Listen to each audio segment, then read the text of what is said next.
23 घंटे 20 minute recorded time है। ये नासा के वैज्ञानिकों ने प्रूव किया है। 23 घंटे 20 मिनट जब से दुनिया बसी है तब से यहोशू ने जब ये आज्ञा दी थी उस वक्त ये समय गायब है, मिसिंग है ये टाइम पीरियड। 23 घंटे 20 मिनट यहोशू ने आज्ञा दी थी। सूरज और चांद को आज्ञा माननी पड़ी थी। सूरज और चांद हमारे पूजने के लिए नहीं बने, हमारा हुक्म मानने के लिए बने हैं, हमारे इस्तेमाल के लिए बने हैं। उत्पत्ति का पहला चैप्टर पढ़ो, देखो सृष्टि की उपासना में भटका दिया है बैरी ने, अपनी उपासना में भटका दिया है शैतान ने इंसानों को। यहोशू ने आज्ञा दी और सूरज ठहरा रहा, चंद्रमा निकला नहीं, उसकी आज्ञा को माना, क्योंकि यहोवा उनकी ओर से, वही यहोवा वही यीशु आपकी ओर से लड़ता है।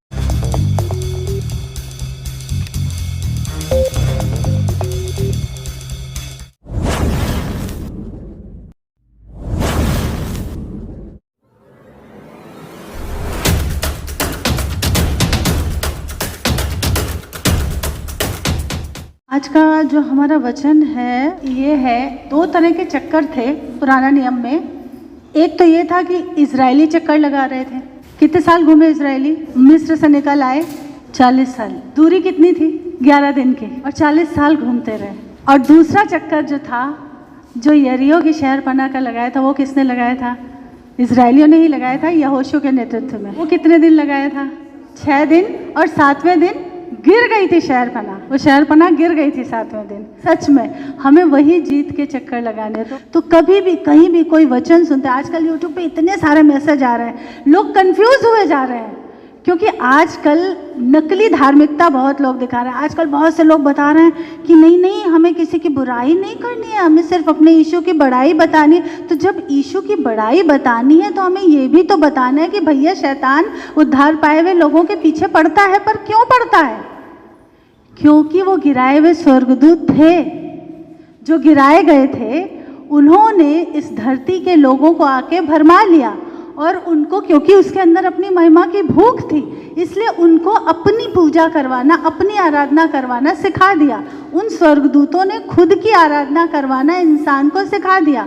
इंसान को पाप में गिरा के पहले परमेश्वर से दूर किया। अदन की वाटिका में हम सब जानते हैं उत्पत्ति के पहले चैप्टर की कहानी, दूसरे चैप्टर की कहानी, तीसरे चैप्टर की कहानी, कैसे हव्वा को बहकाया, कैसे शैतान ने बहकाया, और कैसे परमेश्वर से दूर हो गए, आत्मिक मृत्यु हो गई। उसके बाद क्या हुआ? उसके बाद हुआ ये कि फिर उन्होंने जैसे जैसे मनुष्य बढ़ते गए, जब पृथ्वी पे मनुष्य आ गए, क्योंकि अदन की वाटिका से निकाल दिए गए, और इस तरीके से शैतान पहले ही पृथ्वी पे गिरा दिया गया था। वो जो स्वर्गदूत था, लूसीफर था, जो इब्लीस बन गया, उसने और उसके 33% गिराए हुए दूतों ने इंसानों को अपनी आराधना करना सिखा दिया। हर देश में, हर जगह अलग अलग ईश्वर बन गए। उन्होंने अपनी आराधना करना सिखाया और वो ईश्वर बन गए, और वही शैतान था। अभी ये सच्चाई जब तक हम लोगों को नहीं बताएंगे, लोगों को कैसे समझ में आएगा?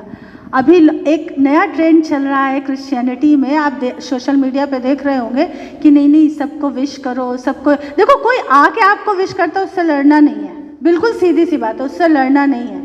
वो कोई, आप जा रहे हो सामने से, कोई दिख गया सामने, उसने आपको विश कर दिया, ठीक है, आप बोलो आपको भी मुबारक हो, ठीक है भाई, आपने जाके उसको नहीं किया, पर वो आया। हमें बुद्धिमान बने, समझ का आत्मा कौन देता है? वहां मत दिखा रहे हो कि नहीं नहीं हमें विश क्यों कर दिया, हम अपवित्र हो गए, ऐसा नहीं है।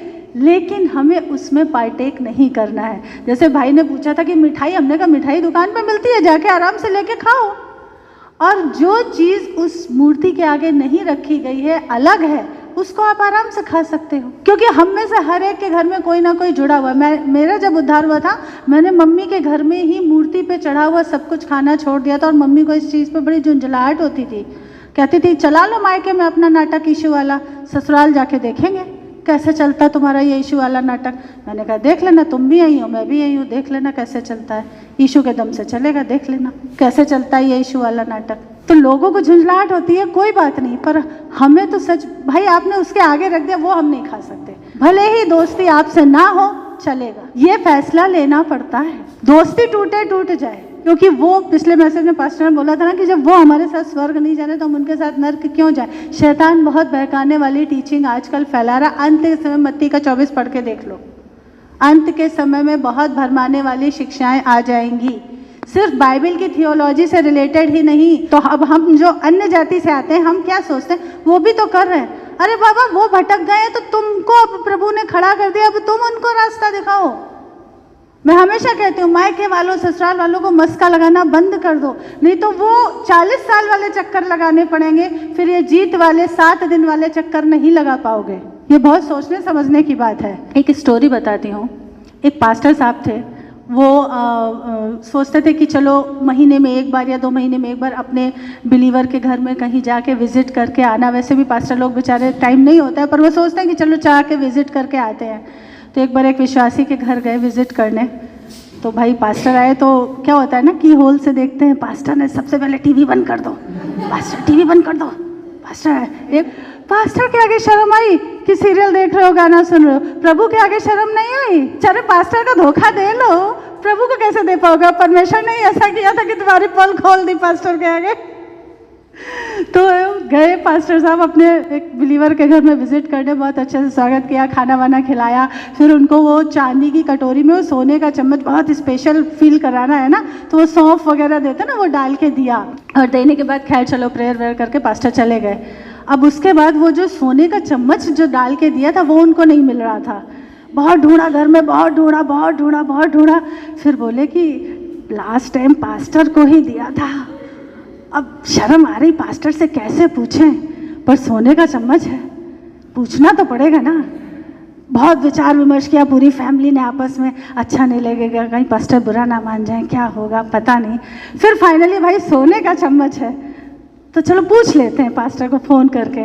तो बहुत सकुचाते हुए, बहुत शर्माते हुए फ़ोन करके, एक्चुअली पास्टर आप गलत मत समझना, बस जस्ट हम पूछ रहे हैं कि लास्ट टाइम आपको ऐसे ऐसे दिया तो वो सब खाने का, वो चम्मच छोटा वाला वो एक्चुअली रियल सोने का था पास्टर जी, वो मिल नहीं रहा है। मतलब कहाँ, आप कहीं रख दिए थे क्या मेरे घर में? कहीं हमने ढूंढा सब जगह। पास्टर ने कहा सिस्टर आपने बाइबल कब से नहीं पढ़ी? तो बोले क्यों? बोले अगर आपने बाइबल पढ़ी होती मेरे जाने के बाद शाम को, या अगले दिन सुबह, या उसके अगले दिन, या उसके अगले दिन, 1 हफ्ता हो गया मुझे आपके घर से आए, आप ढूंढ रहे हो, आपने बाइबल, इसका मतलब आपने बाइबल नहीं पढ़ी, और ये आदत आपकी मुझे पता है, और वो पता कंफर्म हो गया। अगर आप बाइबल खोलते तो चम्मच आपको उसमें मिल जाता। तो पास्टर को भी ट्रिक पता है, पता लगाने की कि कौन बाइबल पढ़ रहा है, कौन नहीं पढ़ रहा है। 1 हफ्ते से बाइबल पढ़े धूल खा रही है, पूरा घर ढूंढ लिया चम्मच के लिए, बाइबल नहीं खोली। वो छोटा सा चम्मच पास्टर बाइबल में रख के गया था, उसको पता था कि हाथी के दांत दिखाने के और, उड़ने वाले पंख और असली दांत कुछ और। तो ऐसा मत करो, परमेश्वर को सच्चाई पता है। कितने लोग अब नियम से बाइबल पढ़ रहे हैं? मैं जब खड़ी होंगी यही पूछूंगी।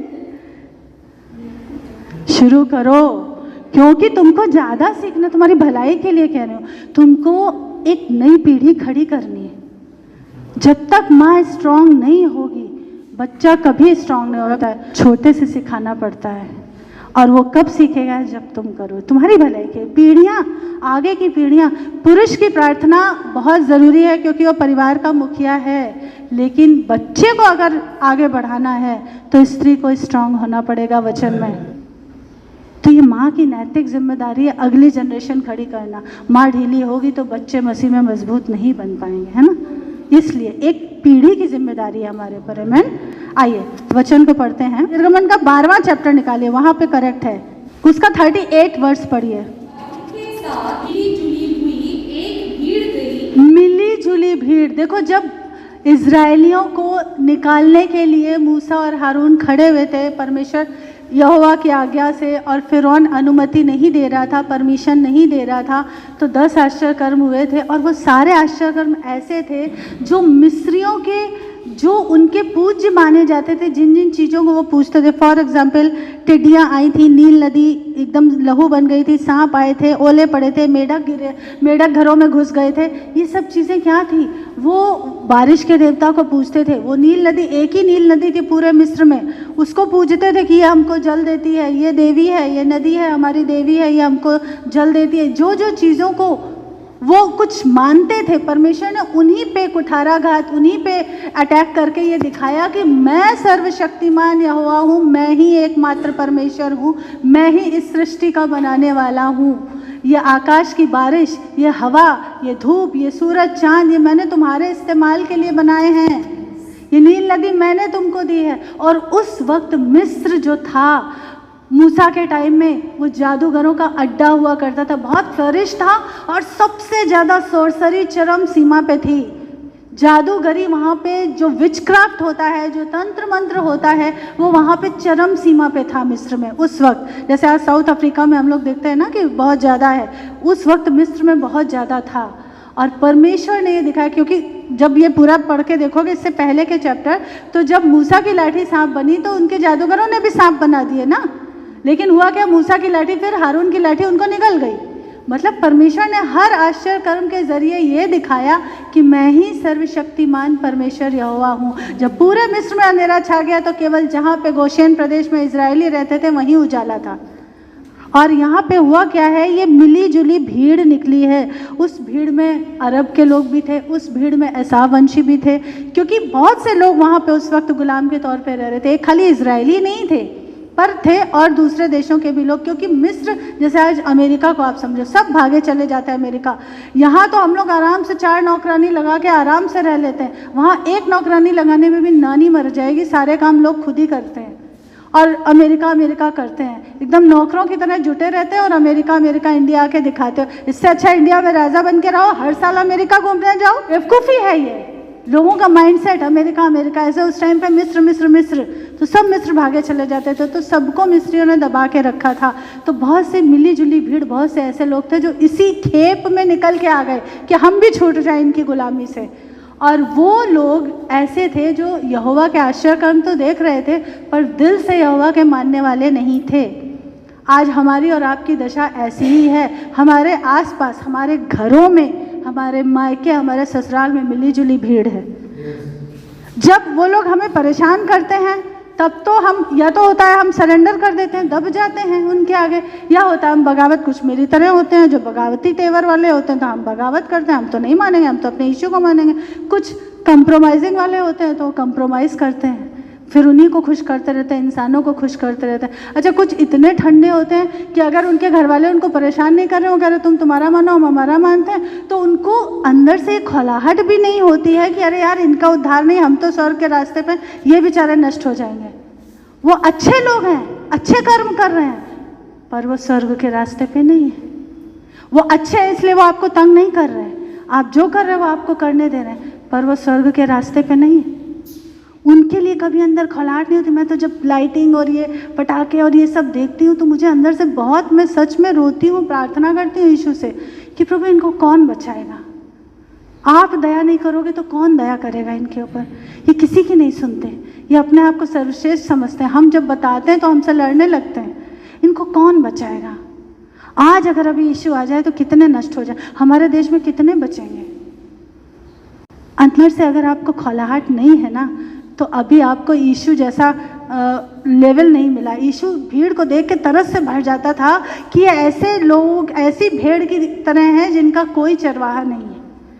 अगर वो तरस का आत्मा उन नाश होती आत्माओं को, भले उनसे आपका कोई रिलेशन नहीं है पर आपके देश के तो हैं, अगर उनको नाश होते हुए देख के आपको अंदर से दुख नहीं होता है तो मतलब अभी वो आत्मा का लेवल बढ़ा नहीं आपका। वरना हर नाश होने वाले आत्मा के लिए आपको अंदर से आंसू निकलेगा, क्या है प्रभु इसको भी बचा ले, है प्रभु इसको भी बचा ले, नाश हो रहे हैं। हम तो अपने ही लोगों से कंप्रोमाइज करते रहते हैं कि भैया रिश्ता बना रहे। मेरी मम्मी के साथ मेरी यही बहस होती है, कहती अरे वो नहीं सुनते तो हम क्या करें। अरे बाबा प्रार्थना करो, खौलाहट के साथ प्रार्थना करो। हम उनसे बहस करके उन्हें नहीं जीत पाएंगे। एकमात्र जरिया है प्रार्थना।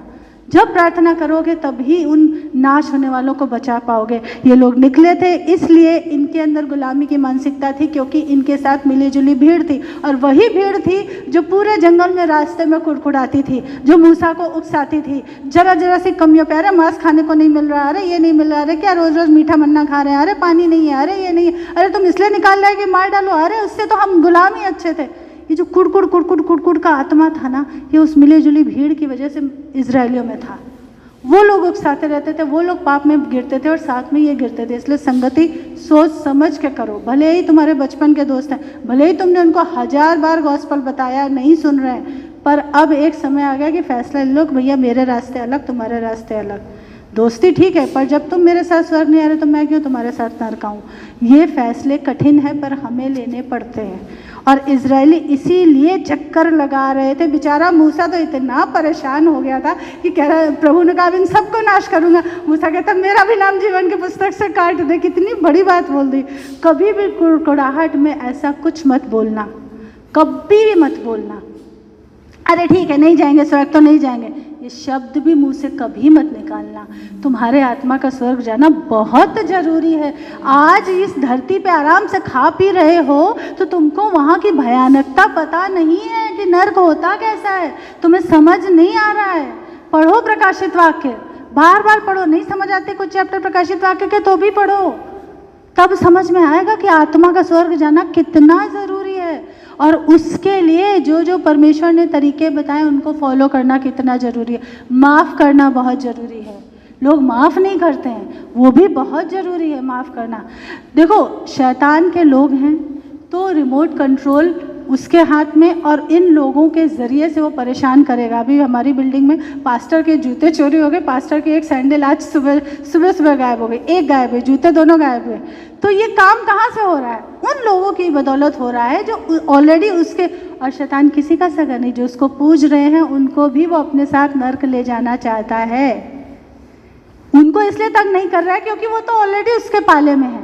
तुम्हारे पीछे इसलिए पड़ा है क्योंकि तुम स्वर्ग के रास्ते पे हो। पर हमें डरना नहीं है, हम मसीह में जयवन से बढ़कर हैं। शैतान क्रूस पे हारा हुआ है, हमें ये याद रखना है कि वो हारा हुआ है। वो सिर्फ गीदड़ भपकी देता है। पास्टर ने मुझे बताया था फॉनी लॉयन कैसे शेर बैठ जाता है, बूढ़ा शेर हवा की दिशा में, और जो फाड़ खाने वाला शेर है वो दूसरे डायरेक्शन में। बताया था इन्होंने, वो याद है वो मैसेज? हर मैसेज जो सुनते हो याद रखो ताकि तुम्हें जीतने में मदद मिले। आमीन। वो हर मैसेज जीतने के लिए है, ठीक है। और कभी भी अगर हम ये सोचेंगे नहीं हमें तो बहुत कुछ आता है, तो फिर वहाँ पे वो गच्चे का हमारे गड्ढे में जाने का कारण बनेगा। हमें हर दिन सीखना है और बढ़ना है मसीह में। दूसरी चीज़, जब ये लोग चल रहे थे तो वहाँ पे मूसा के बारे में परमेश्वर ने एक स्टेटमेंट दिया कि मूसा जो है बड़ा हम्बल था, वो सबको लेके चलता था। तो एक चीज़ पास्टर ने बोली थी कि ऐसे किसी को जाके गॉस्पेल मत बताओ कि तुम्हारा खुद का साल्वेशन चला जाए। मूसा बेचारा खुद प्रॉमिस लैंड नहीं पहुंच पाया। आज हमारा प्रॉमिस लैंड है हेवन। उस वक्त तो कनान देश था फिजिकली फॉर्म में, बट उसका आत्मा हेवन पहुंच गया। पर आज हमारा प्रॉमिस लैंड हेवन जाना है। तो एक बार मैं किसी की टेस्टिमनी सुन रही थी, पढ़ रही थी शायद, तो उसने बोला, बहुत जोश से भरा हुआ इवेंजलिस्ट था, उसने बोला कि जो रेड लाइट एरिया होते हैं ना, कि मैं वहाँ पे जाके लोगों को गॉस्पेल बताऊंगा और उन अंधकार के लोगों को खींच के लाऊंगा। तो उसके लिए उसने किया कि वहीं जाके एक घर किराए पे लेके रहने लगा। और कुछ महीनों बाद वो वेश्यावृत्ति में था, वो शराबी बन चुका था, वो अपने उद्धार को खो चुका था। धोखा मत खाओ, थोड़ा सा खमीर पूरे आटे को खमीर कर देता है। बुरी संगति अच्छे चरित्र को भी बिगाड़ देती है। उद्धार करवाना है पर परमेश्वर से पूछो। पौलुस को एशिया माइनर में जाने से मना कर दिया था, पौलुस नहीं गया। हम अपनी ह्यूमन स्पिरिट में सोचते हैं हम तो अच्छा काम कर रहे हैं, पर परमेश्वर किस तरीके से करवाना चाहता है वो उससे पूछो, वो जरूरी है। उसको पता है कौन सा आत्मा किस तरीके से जीता जाएगा। तुम अपने उद्धार को पहले बचाओ। पौलुस कहता मैं हर दिन अपनी देह को मारता कूटता और वश में लाता हूँ, ऐसा ना हो कि औरों को प्रचार करके मैं आप निकम्मा ठहरूं। दूसरों को बचाते बचाते खुद मत डूब जाना, वो चीज़ जरूरी है। हमें सोचना ये, हम कहते नहीं हमें सबको लेके चलना है। मेरी मम्मी ये डायलॉग बोलती हैं कि हमें तो भैया सबसे मेल जोल रखना है, हमें तो सबको लेके चलना है। सबको लेके चलना है ठीक है, पर उस चक्कर में अपने उद्धार को मत सौदा कर लो, अपने उद्धार को मत खराब कर लो। वो 40 साल वाले चक्कर मत लगा लो, वो बहुत ज़रूरी है हमें सोचना और हमें पता रखना। क्योंकि शैतान क्या करता है, लूका 22:31 पढ़िए। शमौन, हे शमौन, देख शैतान ने तुम लोगों को मांग लिया है कि गेहूं की नाई फटके। उद्धार पाया हुआ है पतरस, रात दिन यीशु के साथ रहता है। स्पेशल प्रेयर में जब पर्सनली जाते हैं यीशु, तो पतरस याकूब यूहन्ना को साथ लेके जाते हैं, बाकियों को छोड़ के। उस पतरस के लिए यीशु ये कह रहे हैं कि शैतान ने मांग लिया है, जैसे अयूब के पीछे पड़ा था कि अरे चारों तरफ बाड़ा बांध के रखा है, इसलिए अयूब यहोवा यहोवा करता है, थोड़ा मुझे छूने दो, फिर देखो कैसे यहोवा का इनकार करेगा। वैसे ही यीशु यहाँ पे कह रहे हैं, वो पतरस जो कह रहा है प्रभु मैं तो तेरे साथ मरने के लिए भी तैयार हूँ, यीशु कह रहे हैं शैतान ने मांग लिया है, क्योंकि उसने वचन में लिखा है कि मैं चरवाहे को मारूंगा और भेड़ें तितर बितर हो जाएंगी। शैतान सोच रहा था, पहली बात तो ये सोच नहीं पाया कि यीशु इतनी महान कुर्बानी दे देंगे। यीशु ने जब दे दी तो उसको लगा कि अब जब तक यीशु रिजरेक्ट होके वापस बाहर 3 दिन में आते हैं, इनमें से कितनों को खींच ले जाऊं। और पतरस को डर के आत्मा ने पकड़ लिया था, यहूदा इस्करियोती को लालच के आत्मा ने पकड़ लिया था। किसी को उद्धार पाने के बाद भी व्यभिचार का आत्मा नहीं छोड़ता, किसी को झूठ का आत्मा नहीं छोड़ता। ये उसके छोटे छोटे जो है ना बैठाए हुए प्यादे, वो पीछे पड़ते हैं, उनसे हमें निपटना है। पास्टर हमेशा बताते हैं ना कि जब यूट्यूब देख रहे हो, स्क्रॉल कर रहे हो, तो ज़रा सावधान रहना। हम जो समझता है कि मैं बहुत स्थिर हूँ, वो ज़रा ध्यान रखे। इसलिए वचन में लिखा जैसा समझना चाहिए उससे बढ़कर कोई अपने आप को ना समझे। ध्यान रखो, पतरस को मांग लिया था डर के आत्मा में फंसा के, थोड़ा सा डरता था ना, वो कमज़ोरी उसकी पकड़ी। यहूदा इस्करियोती के अंदर लालच था ना, वो कमजोरी उसकी पकड़ी। इसलिए अपनी कमजोरियों को यीशु के हाथ में सौंप दो और कहो कि प्रभु मुझे इससे छुटकारा दिला। गुस्सा बहुत आता है ना, उस गुस्से को यीशु के हाथ में सौंप दो। प्रभु आइंदा जब ऐसी सिचुएशन आए तो मैं बिल्कुल शांत रहूं, मुझसे नहीं होगा कि मैं शांत रहूं, क्योंकि नेचर ही नहीं है बचपन से ऐसा मेरा। पर पवित्र आत्मा पूरा कब्जा आप लेना और मैं बिल्कुल शांत रहूं। ये छोटी छोटी कमियां जिनको वो पकड़ता है, ताकि इनके जरिए, छोटे छेद से सांप घुसता है ना, ताकि इनके जरिए हमारे जीवन के उद्धार को बिगाड़े। इसके लिए बहुत प्रार्थना करनी है। पैसा देख के लालच आता है, चलो ले लेते हैं, थोड़ा सा इधर का उधर ऑफिस में कर देते हैं, क्या फ़र्क पड़ता है। यहूदा इस्करियोती को लालच में फंसाया, पतरस को डर में फंसाया, किसी को झूठ में फंसाता है, किसी को गुस्से में फंसाता है, ऐसी कमियां, किसी को जलन में फंसाता है। एक मेरी फ्रेंड थी, उद्धार पाने के बाद भी उसको जलन नहीं निकल पाई। किसी का कुछ बढ़िया हो गया तो बोलती थी मैम देखो उनका ऐसा हो गया, मुझे बड़ी गुस्सा है। मैंने कहा तुम्हें क्यों गुस्सा आ रहा है? तुम्हारे पास किसी चीज़ की कमी है? नहीं। तुम्हारे पति की लाखों में पेमेंट है? हाँ। फिर क्या है? अरे दूसरे तरक्की करने दो। मैंने उसको बोला, मैंने कहा तुम्हारी मेड के घर में BMW भी आ जाए तो चिढ़ना मत। थोड़ी ऐसे कैसे होता है? मैंने कहा प्रभु से मांगो। जलन का आत्मा उनका क्यों इतना ज़्यादा हो रहा है? वो तो यीशु को भी नहीं मानते। कुछ लोग आपस ही में कम, अच्छा मसीही ऐसे देखे मैंने, वो तो चलो जंटाइल रिश्तेदारों से कर रही थी कंपटीशन, मैंने मसीही ऐसे देखे जो आपस में कंपटीशन करते रहते हैं। ऐसे मसीहियों को देखा है। तो क्या सीखा जब आत्मा के, मैं हमेशा एक चीज़ बोलती हूँ, वरदान इस धरती पे, आत्मा के वरदान जो 1 कुरिन्थियों 12वें चैप्टर में लिखे हैं, वो इस धरती पे मसीह के राज्य को बढ़ाने के लिए हैं। लेकिन आत्मा के फल जो गलातियों 5 उसके 22वें वचन से लिखे हैं, वो ही तुम्हें स्वर्ग ले जाएंगे। अगर ऐसा नहीं होता तो मत्ती के 7वें चैप्टर में 21 वचन से आगे नहीं लिखा होता कि तुमने मुर्दे भी जिंदा किए हों तो अभी मैं तुम्हारा इनकार कर दूंगा। ये ना लिखा होता। वरदान इस धरती पे मसीह के राज्य को बढ़ाएंगे, पर आत्मा के फल तुमको वहाँ ले जाएंगे। इसीलिए अगर तुम माफ़ नहीं करते हो तो बहुत मुश्किल है। मैं सपना को यही समझाती हूँ, माफ़ करो। वो बचपना है अभी इसका, अरे मैम आपको पता नहीं, वैसे करती वैसे करती। मैं कहती हूँ माफ़ करो, क्योंकि मुझे यीशु ने सिखाया, वही मैं तुम्हें सिखा रही हूँ। अपना उद्धार खराब मत करो। मुश्किल है, बहुत मुश्किल है माफ़ करना, पर माफ़ करो। हो सकता है 2-4 दिन लग जाएं, पर मांगते रहो, प्रार्थना करते रहो। गुस्सा ठंडा होने में हो सकता है कुछ घंटे लग जाए या अगले दिन तक रहे। वचन में तो लिखा है क्रोध करो सुबह तो शाम तक ना रहे तुम्हारा क्रोध, वचन में तो ऐसा लिखा है।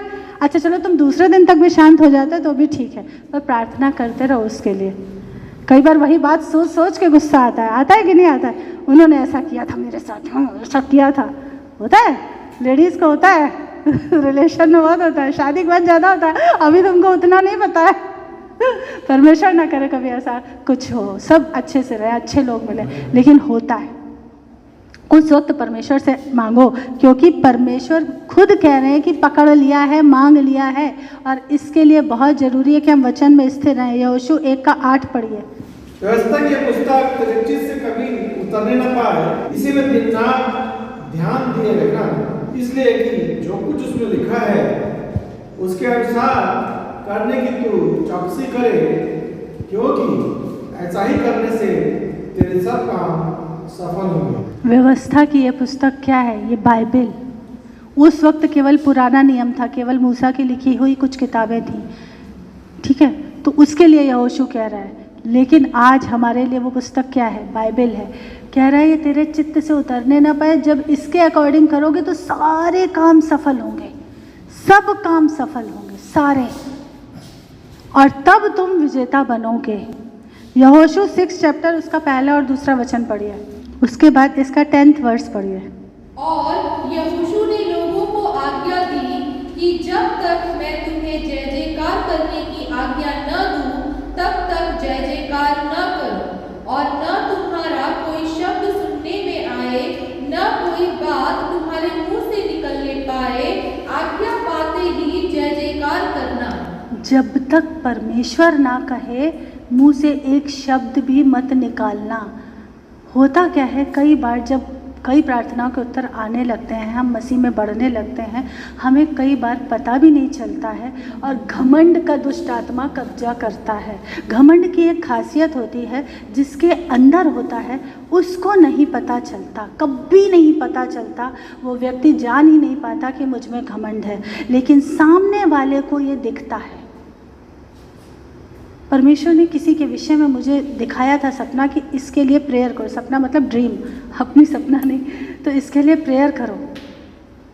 और सामने से और वो मैं डिटेल आपको नहीं बता सकती, लेकिन मैं ये बता रही हूँ कि उस व्यक्ति को ये पता ही, आज के दिन तक उनको ये नहीं पता है, और परमेश्वर मुझे बोलता है कि बेटा प्रेयर करो, बहुत ज़रूरी है। सालों से प्रार्थना कर रहे हैं हम लोग उनके लिए, सालों से, और उनको, और मैं ये प्रेयर करूँ कि परमेश्वर उनको रियलाइज़ करवा। रियलाइज़ कब होगा पता है? जब आप दीन और नम्र होके अपनी पर्सनल प्रेयर में बैठोगे और पवित्र आत्मा से कहोगे कि प्रभु अगर मैं कहीं गलत हूँ तो प्लीज़ मुझे दिखा दे। पवित्र आत्मा सबसे पहले, किसी दूसरे से, वो इंसान नहीं है कि एक की बुराई दूसरे से करे जाके। पवित्र आत्मा आपकी बात किसी दूसरे को कभी नहीं बताएगा। वो किसी भी बच्चे की बदनामी नहीं करना चाहता, उसके लिए सब एक समान है। एक माँ के 2 बेटे हैं, कभी वो माँ नहीं चाहेगी या पिता नहीं चाहेंगे आपके कि इसकी बुराई उससे करे, उसकी बुराई इससे करे, कभी नहीं चाहेंगे। उनके लिए दोनों बराबर है। वैसे ही हमारा परमेश्वर है, कभी नहीं करेगा एक बच्चे की बुराई दूसरे से, और दिखाएगा भी तो किसी विश्वास पात्र को दिखाएगा जो दीनता से उसके लिए सच में आंसू बहा बहा के प्रेयर करे कि वो आज़ाद हो जाए उस बंधन से, जो कमी उसके अंदर है या जो बंधन उसके अंदर है। और इससे पहले कि दूसरे को बताए, अगर हम विनम्र होकर बैठें, हमारी गलती पवित्र आत्मा हमें खुद बता देगा, ताकि हम उसको सही कर सकें। पर होता क्या है, हम इतने घमंड में होते हैं कि हम बिल्कुल सही चल रहे हैं, और हम कभी बैठते नहीं हैं, पूछते नहीं हैं। और उस जगह पे पवित्र आत्मा को बड़ा दुख होता है जब हम पूछते नहीं हैं उससे अपनी गलती, क्योंकि वो चाहता है कि हम अपने को करेक्ट कर लें, ताकि और वो हमसे काम ले सके, हमारे ज़रिए काम ले सके, हमारे द्वारा काम ले सके। गलतियां हम लोगों से होती हैं, पर हम कभी पूछने के लिए बैठते नहीं हैं। ये शुरू करो, अगर नहीं करते हो तो, अगर करते हो तो बहुत अच्छी बात है, नहीं करते हो तो शुरू करो, परमेश्वर दिखाएगा। हम भी उद्धार पाने से पहले कितने बाबा या किसी पंडित जी या किसी ज्योतिषी या किसके किसके पास गए, या कलावा बनवाया, या क्या क्या किया, या हाथ दिखवाया। मेरी मामी की एक फ्रेंड थी, वो हाथ देखती थी तो हम लोग मज़े के लिए, वो छोटी एज में मज़ा आता है ना कि मामी मेरा देखो, हाँ बेटा तुम्हारा ऐसा होगा, तो वो सुनने में बड़ा मज़ा आता था। लेना देना कोई नहीं, विश्वास भी नहीं था, लेकिन सुन के बस थोड़ा सा कानों की खुजली मिटती थी।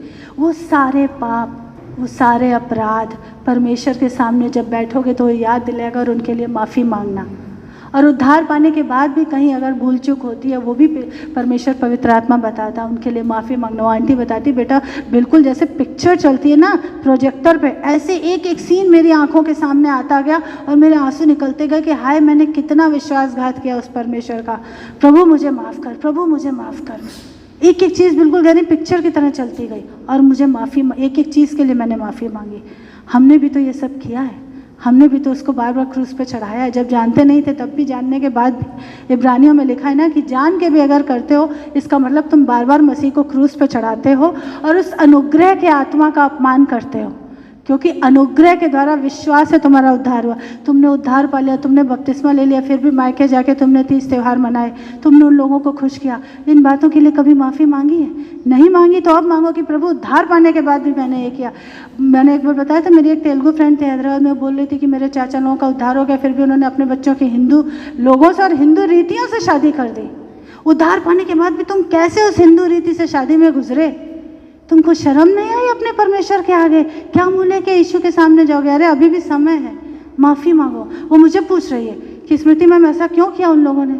मैंने कहा उनका उद्धार ही नहीं हुआ है। जो लोग ऐसा करते हैं उनका उद्धार नहीं हुआ। मुझे बार बार तुम्हारे हस्बैंड की बात याद आती है, मुझे बहुत अच्छा लगता है, मैं उनको बहुत ब्लेस करती हूँ। उसने बोला करनी है शादी तो चर्च में होगी, नहीं तो शादी नहीं होगी। तुम तुम्हारे रास्ते, मैं मेरे रास्ते। नहीं चाहिए, यीशु पहले चाहिए। वो है उद्धार, वो है उद्धार। आमीन। आज हमारे पास कितने प्रिविलेज लोग हैं कि अभी भी वक्त है माफ़ी मांगने का। हमने क्या क्या नहीं किया है, उद्धार पाने के बाद भी हमने किया है, बहुत किया अपने लोगों को खुश करने के लिए। आज माफ़ी मांगने का वक्त है, और आइंदा परमेश्वर पवित्र आत्मा हमको एक एक क्षण परमेश्वर अपने वचन से बंधा हुआ है। एक किसी का मुझे फ़ोन आया दिल्ली से, और वो बता रही थी ऐसा ऐसा ऐसा, बहुत कहानी लंबी सी बता रही थी। तो मैंने कहा कि किसने आपसे कहा कि चर्च जाना बंद कर दो? बोले नहीं प्रभु क्या थी। मैंने कहा परमेश्वर ने वचन में लिखा है मेरे आने तक इकट्ठे होना ना छोड़ो और मेरी याद में प्रभु भोज लिया करो। मैंने कहा कैसे वचन के खिलाफ वो आपको बोलेगा? मैंने कहा आप वो भेड़ नहीं है जो अपने चरवाहे की आवाज़ पहचानो। मैंने कहा पहले तो आप पिता की आवाज़ पहचानना सीखो। कौन आपको सपना दिखा रहा, कौन आपसे बोला कि चर्च जाना बंद कर दो? आपने बंद कर दिया। मैंने कहा वचन के खिलाफ है ये बात। मिला तो लिया करो वचन से कि जो सपना जो आवाज़ में सुन रहे हो वचन के अकॉर्डिंग है कि नहीं है। और इसके ये तभी होगा जब व्यवस्था की पुस्तक तेरे चित्त से कभी उतरेगी नहीं, तब मिला पाओगे अपने सपनों को, अपने ड्रीम्स को, अपने विजन्स को कि वचन के अकॉर्डिंग सही बैठ रहा है कि नहीं बैठ रहा है भैया। तो ये चीज़ें हैं हम समझ नहीं पाते, क्योंकि हमें बाइबल पता ही नहीं, वचन से हम मिला ही नहीं पाते, इसलिए हम वो 40 साल वाले चक्कर लगाते रहते। फिर हम कहते क्यों नहीं हो रहा, क्यों नहीं हो रहा। हम परमेश्वर से अगर पूछें तो तुरंत बता देगा। यहाँ पर कह रहा है कि जब तक परमेश्वर ना कहे तब तक मुंह से एक भी शब्द मत निकालना। और परमेश्वर कहता है कि तुम मेरे वचनों पर चलोगे तो मैं तुम्हें जय के उत्सव में लेके चलूँगा। यहोशू का 24 चैप्टर पढ़िए जरा, उसका 15वां वचन। और यदि यहोवा की सेवा करनी तुम्हें बुरी लगे तो आज चुन लो कि तुम किसकी सेवा करोगे, चाहे उन देवताओं की जिनकी सेवा तुम्हारे पुरखा महानद ने उस पार करते थे, और चाहे एमोरियों के देवताओं की सेवा करो जिनके देश में तुम रहते हो, परंतु मैं तो अपने घराने समेत यहोवा ही की सेवा नित्य करूंगा। ये फैसला लेना पड़ता है। बहुत से लोग कहते हैं कि यीशु में कुछ मज़ा नहीं है, यीशु में आएंगे तो दुनिया के मज़े छूट जाएंगे, इसलिए लोग यीशु में नहीं आते हैं। मत आने दो उनको। अभी 31 अक्टूबर को हैलोवीन मनाएंगे मॉडर्न होने के नाम पे। ये विदेशी जो पाप है वो हमारे देश में भी हाई सोसाइटी से होते हुए अभी मिडिल क्लास लोगों तक भी आ गया है। 2 साल पहले की बात है, उसने अपने बेटे को हैलोवीन पार्टी कहीं थी उसमें पार्टी करवाया और भूत जैसा बनाया और उसकी फ़ोटो फेसबुक पर डाली। मैंने उसको व्हाट्सएप पे मैसेज किया पर्सनली। मैंने कहा ये बहुत गलत है, तुम्हें पता नहीं है, अंधी भेड़ चाल में तुम शामिल हो रही हो, मत करो ये। तो बोली दीदी मुझे पता नहीं था। तो जो चीज़ पता नहीं वो मना रहे हो, और जिसके बारे में जब लोग यीशु के बारे में बताते हैं वो नहीं चाहिए। जब वो लड़का पैदा होने वाला था, हम लोग कर्नाटक में थे, तब उसकी कंडीशन थोड़ी ख़राब थी, तब रात बार बार फ़ोन आता था, वो मौसी का भी आता था और उसका भी आता था, दीदी प्रेयर करो, दीदी प्रेयर करो। तब प्रेयर करवा के परमेश्वर तो इतना दयावान। मैं कभी कोई परेशान हो जाता तो मैं कहती हूँ यीशु आप ऐसे कैसे कर लेते हो, ऐसे नालायकों को भी आशीर्वाद दे देते हो, इतनी दया कहाँ से आती है आपके अंदर। मेरे अंदर तो गुस्सा आ जाता है जो कोई मेरे यीशु के साथ वफादार नहीं है। मुझे ऐसे लोगों के ऊपर बड़ा गुस्सा आता है। मेरे मम्मी से झगड़े का मेन कारण यही है क्योंकि वो वफादारी में चूक जाती है। गुस्सा आता है मुझे ऐसे लोगों से जो वफादारी नहीं निभाते यीशु के साथ। आशीषें लेके कितने लोगों को मैंने देखा ज़रूरत के समय प्रेयर करवाई। हैलोवीन मना रहे हैं, दुनिया के मज़े ले रहे हैं, और क्या डांडिया डांडिया कर रहे हैं, मज़े नहीं आएंगे दुनिया में, ऐसे लोग हैं दुनिया के मज़े में डूबे हुए। उनके सामने हमें ये डिक्लेयर करना, भैया यीशु में, वाकई में यीशु में आनंद है। ये शैतान का झूठ है जो उनको एक तरह से रोके रखता है। देखो एक बात बोलूं, जैसे हम लोग अन्य जाति से निकल के आए हैं, अगर आपको सही काम करने में डर लगता है तो डरते डरते करो, पर करो। मैं जैसे बचपन की अपनी एक स्टोरी बताती हूँ, हमेशा कई जगहों पे मैंने बताई है कि जब मैं छोटी थी, 6 में पढ़ती थी, तो हमारे घर में एक ही सिलेंडर होता था। पहले अंगीठी जलती थी, उसके बाद मम्मी ने गैस ली, कनेक्शन लिया, तो एक सिलेंडर था। और जो हमारा गैस एजेंसी वाला था, बहुत ब्लैक मार्केटिंग करता था, बहुत ब्लैक मार्केटिंग। तो उन दिनों कैसा होता था, ऑनलाइन बुकिंग नहीं होती थी, पहले पर्ची कटानी पड़ती थी ऑफिस में जाके काउंटर पे, फिर उसके बाद गोडाउन होता था थोड़ी दूरी पे, वहाँ से जाके सिलेंडर लाना पड़ता था। नहीं तो डिलीवरी मैन के भरोसे अगर छोड़ दिया तो फिर 10-12 दिन की छुट्टी हो, जब लाएगा तब लाएगा। तो लोग क्या करते थे, खुद ही जाके लेते थे। और वहाँ पे हमेशा हमारी एजेंसी में शॉर्टेज रहती थी। क्यों? क्योंकि वो जो मेन मालिक था वो ब्लैक मार्केटिंग करता था, वो ब्लैक में बेचता रहता था। तो जो हम लोग जेन्युइन कस्टमर थे, हमको मिल नहीं पाता था। तो हमारे रास्ते में, मेरे स्कूल से आने के रास्ते में वो गोडाउन और वो ऑफिस पड़ता था। तो मम्मी मुझे कूपन देती थी कि पर्ची कटा के ले आना। तो वो जो अंकल बैठते थे ऑफिस में, उनको पता थी हमारी सिचुएशन कि मम्मी अकेले जॉब करती हैं और मैं हूँ। तो कई बार ऐसा होता था कि जब पर्ची कटाने जाती थी तो बोलते थे, बेटा अभी 4 बजे सिलेंडर की गाड़ी आने वाली है, अगर तुम कुछ कर सकती हो तो देख लो। क्योंकि उनको पता था, मुझे बड़ी अंदर से ये रहता कि मैं अपनी मम्मी की कैसे हेल्प करूं, कैसे हेल्प करूं, किसी भी तरीके से। छोटी छोटी बाल्टियां, अगर पानी नहीं आ रहा कॉर्पोरेशन का, तो जिनके घरों में हैंडपैप लगे हैं, बड़ी बाल्टी नहीं उठा सकती, तो छोटी सी प्लास्टिक की बाल्टी लेके भागती थी मम्मी के साथ कि मैं भी भरूंगी, मैं भी भरूंगी, मैं भी आपकी हेल्प करूंगी। आजकल तो बच्चे बैठे रहते हैं आराम से। हम लोग की पीढ़ी ऐसी थी कि हम लोग हेल्प करने के लिए भागते थे मम्मी की, कैसे अपने माँ बाप की हेल्प कर दें। तो मैं क्या करती थी, जब वो अंकल बोलते थे कि सिलेंडर आज 4 बजे आने वाला है, मैं 3 बजे स्कूल से 3:30 बजे घर जा रही हूँ, घर जाके नानी को बोलती थी कि मुझे थोड़े पैसे दे दो, सिलेंडर आएगा। और रिक्शे वाले को ऊपर सीढ़ी चढ़ानी पड़ती थी 1 माला, तो उसके लिए भी उस समय 2 रुपये 5 रुपये बहुत होते थे, तो उसके लिए भी थोड़े एक्स्ट्रा पैसे दे दो। तो नानी बोलती थी, बेटा तुम ले आओगी? मैं बोलती थी हाँ ले आऊँगी। छोटी सी दुबली पतली, एकदम दुबली पतली लड़की, छोटी सी, नेहा से भी दुबली पतली। लोग बोलते थे हवा तूफान जोर से आएगा तो ये कहाँ उड़ के चली जाएगी पता नहीं चलेगा। तो डर लगता था, क्योंकि हमारे एरिया में बहुत मारकाट लूटपाट होती थी। तो मुझे लगता था अगर ये रिक्शे वाले ने मुझे मार के उतार दिया, मेरा सिलेंडर लेके भाग गया, या रिक्शे वाला सीधा है, कोई गली का दादा आया, रिक्शे वाले को मारा, मुझे मारा और सिलेंडर ले लिया, तो मैं क्या करूँगी? मम्मी जब शाम को घर आएंगी तो बहुत तोड़ाई होगी, बहुत तोड़ाई होगी। वो कहेंगी अच्छा बड़ा चली थी मेरी मदद करने, आओ तुम्हें बताते हैं, उल्टा मार पड़ेगी। डर लगता था, पर डरते डरते भी मैं वो काम करती थी, क्योंकि मुझे मेरी मम्मी के लिए कुछ करना था, मुझे उनको आराम देना था, मुझे उनको थोड़ी हेल्प करनी थी, ताकि मम्मी शाम को आए तो उन्हें स्टोव में या अंगीठी में अपना सिर ना फोड़ना पड़े, गैस मिल जाए उनको। तो जब हम इस दुनिया के माँ बाप के लिए इतना सोचते हैं, तो उस परमेश्वर के लिए खड़े होना क्यों नहीं सोचते? डर लगता है, डरते डरते करो, पर खड़े रहो उस परमेश्वर के लिए, तब सच्ची आशीष आएगी। दुनिया के माँ बाप को इतना प्यार करते हो, जिसने तुम्हारे लहू की आखिरी बूंद बहाई, उसके लिए भी तो खड़े होना सीखो ना। अगर डरते हो तो मदद उससे मांगो, वो पवित्र आत्मा मदद देगा। यहोशू का 24 चैप्टर उसका 23rd वर्ष पढ़िए।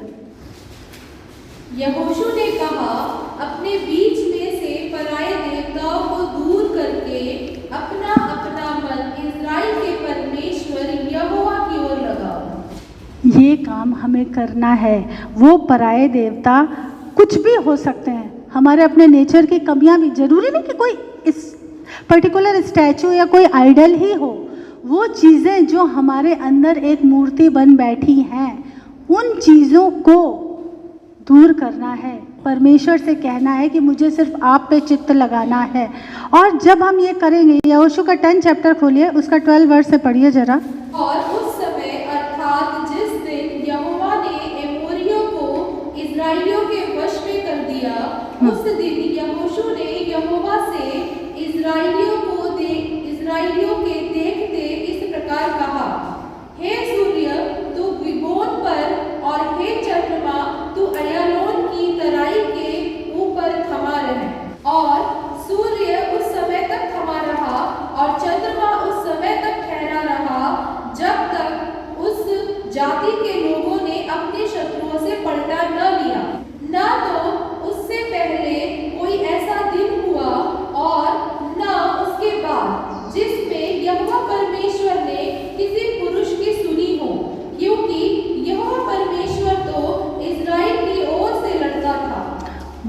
परमेश्वर आज हमारी और आपकी ओर से लड़ता है। 23 घंटे 20 मिनट रिकॉर्डेड टाइम है, ये नासा के वैज्ञानिकों ने प्रूव किया है। 23 घंटे 20 मिनट जब से दुनिया बसी है तब से, यहोशू ने जब ये आज्ञा दी थी उस वक्त ये समय गायब है, मिसिंग है ये टाइम पीरियड।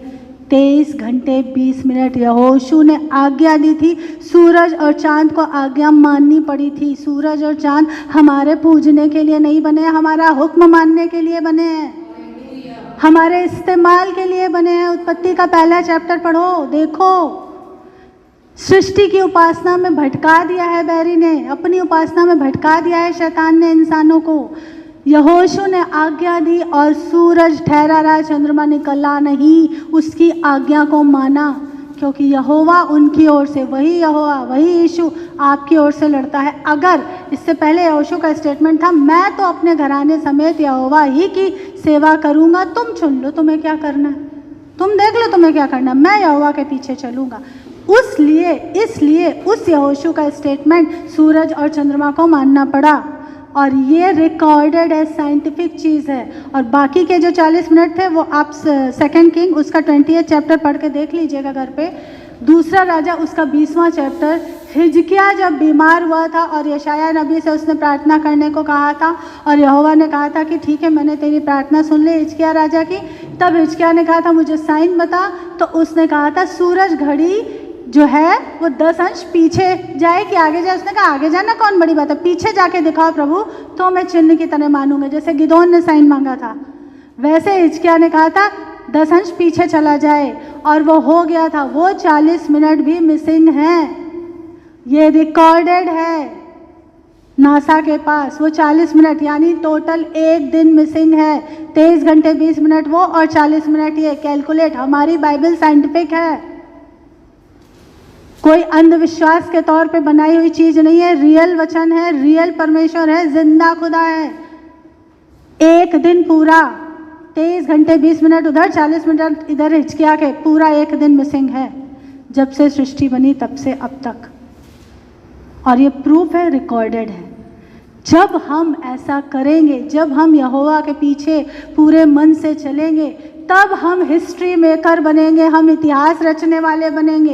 ये सिर्फ यहोशू के लिए नहीं है, ये आपके और हमारे लिए भी है, ये आपके लिए भी है। जब अपनों का डर छोड़ दो, और उसका वचन में लिखा है, ईश्वर ने कहा उससे मत डरो जो सिर्फ प्राणों को घात कर सकता है, उससे डरो जो आत्मा को नाश कर देगा, उससे डरो जो आत्मा को नाश कर सकता है।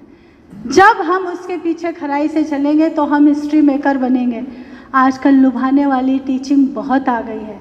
आज ज़रूरत है पौलुस और पीनहास जैसे लोगों की, आज ज़रूरत है उस खौलाहट से भरने की, क्योंकि प्रकाशित वाक्य में लिखा है ये तू गुनगुना है, ना ठंडा है ना गर्म है, ठंडे को तो वैसे ही उगला जाएगा क्योंकि गुनगुना है, इसलिए मैं तुझे उगल दूंगा। परमेश्वर चाहता है कि हम उसके प्रेम और उसकी वफादारी में खौलाहट से भरे रहें, मिलावट ना करें। हाँ ठीक है, हमें झगड़ा नहीं करना है, हमें इन्हीं लोगों के बीच रहना है, लेकिन हमें अपने परमेश्वर से वफादारी रखनी है। बहुत पोलाइटली बताना है, पर बताना है और वफादार। और ये मैं बार बार कहती हूँ, मेरा एक्सपीरियंस है, जब तुम अपने परमेश्वर के लिए खड़े रहोगे, सम्मान करोगे, तो दूसरे भी उस परमेश्वर का सम्मान करेंगे। एटलीस्ट खुद माने या ना माने, लेकिन तुमको, और अगर कोई धोखे से तुमको मिलावट की चीज़ खिला देता है, चढ़ा हुआ खिला देता है, तो शाप उस पर आएगा। क्योंकि मरकुस 16 में लिखा है कि तुम विनाशक वस्तुएं में पी जाओगे तो भी तुम्हारी कोई हानि नहीं होगी। अगर कोई झूठ से तुमको झूठ बोल के खिला देता है तो उसकी चिंता मत करो, वो यहोवा खुद निपट लेगा, तुम पे उसका कोई असर नहीं होगा, क्योंकि दी हुई चीज़ को तुम प्रार्थना करके खाओगे। होटल में, बड़े से बड़े 5 स्टार होटल में खाना खाने जाओ, लोगों से मत डरो, प्रार्थना करके खाओ। हम यही करते हैं, आसपास के लोगों से मत डरो। वो नंगी पुंगी जो लड़कियाँ आती हैं होटल में, उनसे मत डरो, ज़्यादा हाई सोसाइटी दिखाती है ना, उनसे मत डरो कि उनके सामने हमारी नाक नीची हो जाएगी। उनको शर्म आएगी जब तुम अपने परमेश्वर को सम्मान दोगे। अपने परमेश्वर को सम्मान दोगे तो वो जीत के चक्कर लगाओगे। 7वें दिन तुम्हारी जितनी अगियोगी शहर पनाह है, वो स्वर्गदूत आके गिराएंगे जब तुम सिर्फ जय जयकार का नारा लगाओगे। जब तुम 7वें दिन क्या किया था इस्राएलियों ने? जयकार करी थी, जय जयकार का नारा लगाया था, यहोवा की जय बोली थी, यीशु की जय बोली थी, उसकी वर्शिप की थी, उसकी प्रेज की थी, स्तुति की थी, आराधना की थी, और उन्हें कुछ करना नहीं पड़ा। स्वर्गदूत आए और उन्होंने उस शहरपनाह को, जिस पे पास्टर ने बताया था, मैसेज दिया था कि उसके ऊपर घर तक बना सकते थे, इतनी चौड़ी शहरपनाह, इतनी मजबूत, स्वर्गदूतों ने गिरा दिया। एक उंगली से ऐसे गिरा सकते हैं, वो स्वर्गदूत हैं यहोवा के पास, जो, और इब्रानियों में लिखा कि वो स्वर्गदूत यहोवा के, यीशु के बच्चों के लिए, तुम्हारे और हमारे लिए सेवा टहल करने वाली आत्माएं हैं, वो हमारा हुक्म मानने वाले लोग हैं, वो स्वर्गदूत हमारा हुक्म मानते हैं। तो हमें करना क्या है? वफादारी से खड़े रहना है ताकि 7वें दिन जीत हमारी हो जाए।